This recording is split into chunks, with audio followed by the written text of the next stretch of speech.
Some parts of our lives we walk with a question that won't leave us alone.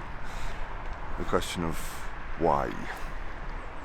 It's like it follows us over our shoulder. It kind of casts a shadow over us, and no matter what we do or where we go, we don't seem to be able to escape the shadow. Why this? Why now? Why here? Why them? Why me? Often the question of why can cause us to go running from God. But our faith and this psalm doesn't encourage or invite us to hide that why from God or to hide from him underneath it, but to bring it to God and to invite his light to shine into it. Because if even Jesus asked the question, why God? Then it's okay for us to ask it too. The scriptures, the Psalms, are full of why songs, of why prayers, and God is big enough to handle the raw honesty of our pain, our frustration, our confusion, our angst, and our fear. This psalm, Psalm 22, contains perhaps the biggest and boldest and most painful why of them all.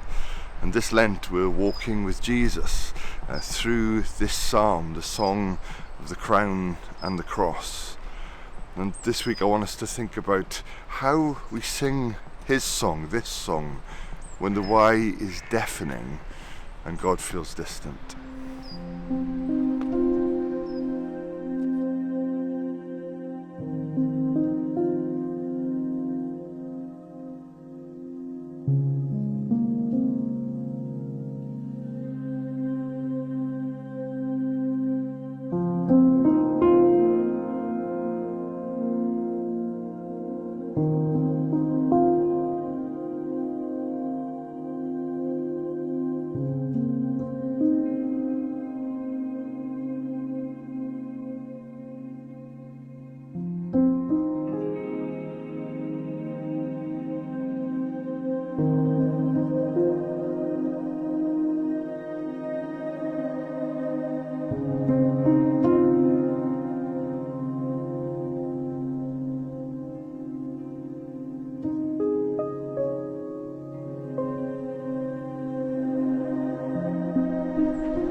Have you ever had a really close friend?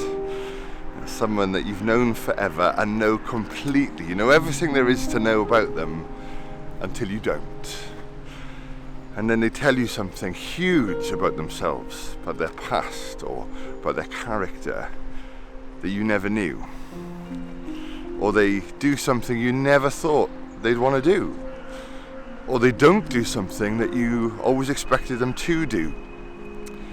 Some relationships can be deeply damaged by those discoveries. Some are completely destroyed. Others somehow don't just survive those seasons, but are deepened by that, even in the darkness, even in the shock, even in the pain and the questions. And so it goes with God.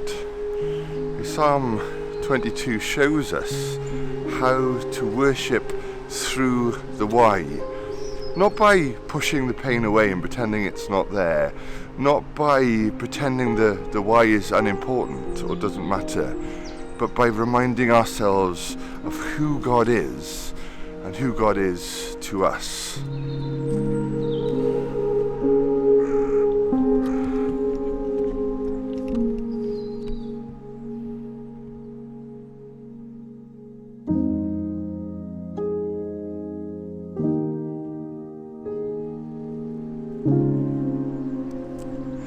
Even in circumstances I didn't choose and can't control and can't comprehend, I can always choose to trust God's character. I won't always understand where his head is at or what his hands are doing, but I do know his heart. What's fascinating about finding this question on Jesus' lips, why God? Why have you forsaken me? Why is this happening to me is, of course, that Jesus knew why. He'd spent his whole life talking to people about the meaning of his mission, the purpose in his pain, the reason for his suffering. And yet, that doesn't allow him to escape from the pain of the situation. I guess some answers might be true in the mind, but don't mend the heart. They're true intellectually, but they don't satisfy emotionally. And so the question comes to you and I as we walk with the pain of the question of why, is what if God was to answer all of our questions and yet we still weren't able to escape our suffering? Some things are true on an intellectual level, but emotionally we still navigate the situation. Psalm 22 zooms right in, doesn't it, to the raw honesty of the pain of the why, but then zooms out and invites us to remember, to trust the God who knows what's best and wants what's best for us, even if from where we are we can't see what's best.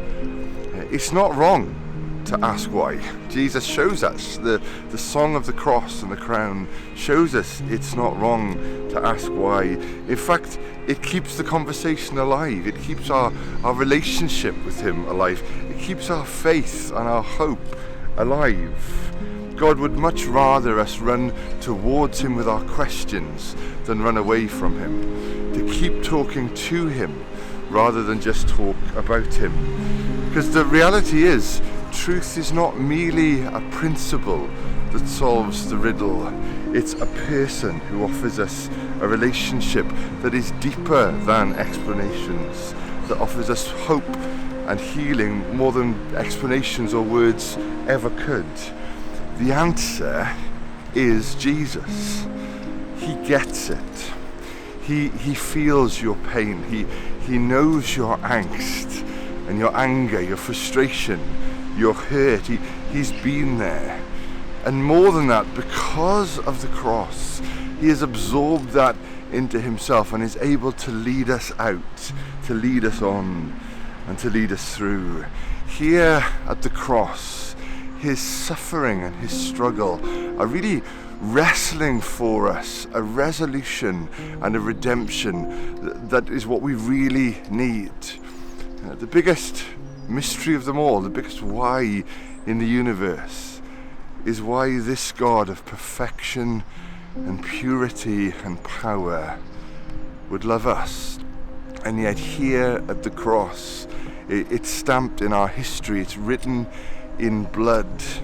He is all I need to see.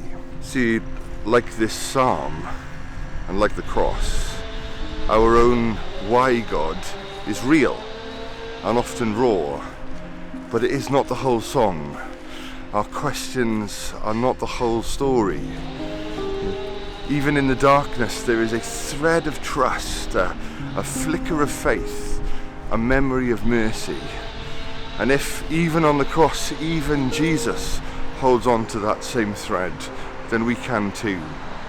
Because Jesus didn't come to offer us an easy, a quick, or a glib answer, but to fully understand our question, and so that in him there might be a person who knows and who understands and who is able to lead us on, to lead us through. In Jesus, our struggle, our suffering, our shame and our sin do not have the last words, which is why even when the path is difficult, even when the days are dark, I would much rather be walking with him than without him. Really and truly, this song, this psalm invites us this Lent, whatever path you're on, to keep going, to keep moving, to hold on to this thread and to trust that if we're following Jesus, even if we do not understand the path, he can and he will lead us safely home.